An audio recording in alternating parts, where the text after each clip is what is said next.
നമസ്കാരം, പ്രവാസി മലയാളിയിലേക്ക് സ്വാഗതം. ഇന്ത്യയിൽ രണ്ടാം തരംഗം റിപ്പോർട്ട് ചെയ്തതിന് പിന്നാലെ UAE ഉൾപ്പെടെയുള്ള രാഷ്ട്രങ്ങൾ വിലക്ക് കൽപ്പിച്ചിരുന്നു. ഇതിനു പിന്നാലെ നിരവധി പ്രവാസികളാണ് നാട്ടിൽ കുടുങ്ങിയത്. എന്നാൽ നിലവിൽ ക്രമാതീതമായി കോവിഡ് കേസുകൾ കുറയുന്ന സാഹചര്യത്തിൽ വീണ്ടും പ്രതീക്ഷയേകി അധികൃതർ രംഗത്തെത്തിയിരിക്കുകയാണ്.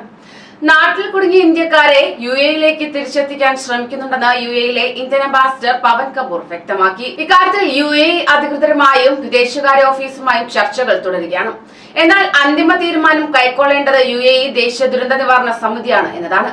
ഏപ്രിൽ 25 മുതലാണ് ഇന്ത്യയിൽ നിന്ന് UAE-യിലേക്കുള്ള യാത്രാവിലക്ക് പ്രാബല്യത്തിൽ വന്നത്. ഇതുമൂലം ആയിരക്കണക്കിന് പ്രവാസികളാണ് നാട്ടിൽ കുടുങ്ങിയത്. ഇന്ത്യയിലെ കോവിഡ് സ്ഥിതി മെച്ചപ്പെടുന്ന സാഹചര്യത്തിൽ അധികം വൈകാതെ തന്നെ എയർ ബബിൾ കരാർ പ്രകാരമുള്ള വിമാന സർവീസ് തുടരാൻ സാധിക്കുമെന്ന് പ്രതീക്ഷിക്കുന്നതായി അംബാസിഡർ പവൻ കപൂർ കൂട്ടിച്ചേർത്തു. യാത്രാവിലക്കിൽ നാട്ടിൽ കുടുങ്ങിയ UAE പ്രവാസികളുടെ വിസ കാലാവധി അവസാനിക്കുന്നതിൽ ആശങ്ക വേണ്ടതില്ലെന്ന് ദുബായിലെ Indian consul general doctor Aman പുരിയും വ്യക്തമാക്കി. ദുബായിൽ മാധ്യമപ്രവർത്തകർക്ക് മുമ്പാകെയാണ് കോൺസുൽ ജനറൽ ഇക്കാര്യം അറിയിച്ചത്. ഇത് സംബന്ധിച്ച് ആവശ്യമായ നടപടികൾ UAE കൈക്കൊള്ളും എന്നാണ് ഇന്ത്യയുടെ പ്രതീക്ഷ.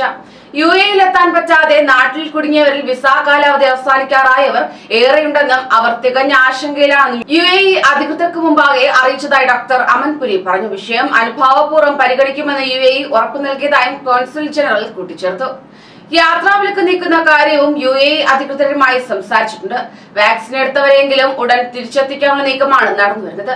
ലോകമൊന്നാകെ പ്രതിസന്ധി നേരിടുമ്പോൾ UAE സ്വീകരിക്കുന്ന നയങ്ങൾ സ്വാഗതാർഹമാണ്. അതിന്റെ ഭാഗമായാണ് നിയന്ത്രണങ്ങൾ. മറ്റൊരു രാജ്യത്തിന്റെ ആഭ്യന്തര വിഷയത്തിൽ ഇടപെടുന്നതിൽ പരിമിതികളുണ്ട്. എങ്കിലും പരിമിതികൾക്കുള്ളിൽ നിന്ന് സാധ്യമായതെല്ലാം ചെയ്യുന്നുണ്ടെന്നും കോൺസുൽ ജനറൽ പ്രതികരിച്ചു. അതേസമയം ജൂലൈ 1 മുതൽ അബുദാബിയിലേക്ക് എത്തുന്ന അന്താരാഷ്ട്ര യാത്രക്കാർക്ക് ക്വാറന്റൈൻ ആവശ്യമില്ല എന്ന അറിയിപ്പും കഴിഞ്ഞ ദിവസം പുറത്തുവന്നു. ക്വാറന്റൈൻ ഒഴിവാക്കുന്നതിന് വേണ്ടിയുള്ള നടപടിക്രമങ്ങൾ പൂർത്തിയായി വരികയാണെന്നും അബുദാബി സാംസ്കാരിക ടൂറിസം വകുപ്പിലെ ടൂറിസം എക്സിക്യൂട്ടീവ് ഡയറക്ടർ അറിയിക്കുകയുണ്ടായി. രാജ്യാന്തര യാത്രക്കാർക്ക് ജൂലൈ 1 മുതൽ യാത്രാ നടപടികളിൽ ഇളവുണ്ടാകുമെന്നും അബുദാബി നേരത്തെ തന്നെ പ്രഖ്യാപിച്ചിരുന്നു. കോവിഡ് കാരണം പ്രതിസന്ധിയിലായ ടൂറിസം മേഖലയെ പുനരുജ്ജീവിപ്പിക്കുന്നതിന്റെ ഭാഗമായാണ് നടപടി സ്വീകരിച്ചിരിക്കുന്നത്. ഇതുവഴി ലോകത്തിന്റെ വിവിധ ഭാഗങ്ങളിൽ നിന്നുള്ള കൂടുതൽ യാത്രക്കാരെ ആകർഷിക്കാനാകുമെന്നാണ് പ്രതീക്ഷയെന്ന് അദ്ദേഹം വ്യക്തമാക്കി. എന്നാൽ ടൂറിസം മേഖലയ്ക്ക് പുറമെ അബുദാബിയിലെ ഹോട്ടൽ വ്യവസായം, എയർലൈനുകൾ തുടങ്ങിയവയ്ക്കും പുതിയ തീരുമാനം ഉത്തേജനമാകുന്നതാണ്. നിലവിൽ ഗ്രീൻ പട്ടികയിൽ ഉൾപ്പെട്ട രാജ്യങ്ങളിൽ നിന്ന് വരുന്നവരിൽ വാക്സിൻ എടുത്തവർക്ക് മാത്രമാണ് അബുദാബിയിൽ ക്വാറന്റൈൻ ഇളവുകൾ നൽകി വരുന്നത്.